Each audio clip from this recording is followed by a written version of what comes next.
তোরা 100 বারের উপরে গেছি স্কুলে যাই তুই স্কুলে যাস না। এখন তো তুই যাস না। ওই ম্যাডাম আইয়ে সিরিয়াল লই সাবজেক্ট লই আইয়ে ও এখনো সময় আছে। ওলাই যা আর ভাই তো না নেরিক ওই আরে কি লাইটবো আনে মরি গেছেন কয় ম্যাডামে তো অনেক দিনে ছুটি লেছি আর নেরে দেখলে ম্যাডাম হয়তো গুরু হয়ে যাবো গান ওলাই না।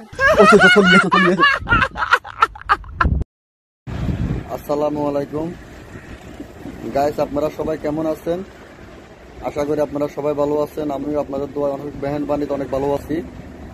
তো আমি আপনাদেরকে আজকে বলবো, আপনারা যারা আমার ভিডিও নিয়মিত দেখেন, আমাকে খুব ভালোবাসেন, মহব্বত করেন, আমার একটা ফেসবুক পেজ আছে, বাংলাতে সার্চ দিলে আপনারা পাবেন ফেনী দাগন ভূঁইয়া। আপনারা বাংলাতে সার্চ দিয়ে আপনারা আমার আইডিটা ফলো করে দিবেন এবং লাইক শেয়ার কমেন্ট করবেন। তো সবাইকে অশেষ ধন্যবাদ আমার ভিডিও দেখার জন্য এবং আমার পাশে থাকার জন্য। আল্লাহ হাফেজ।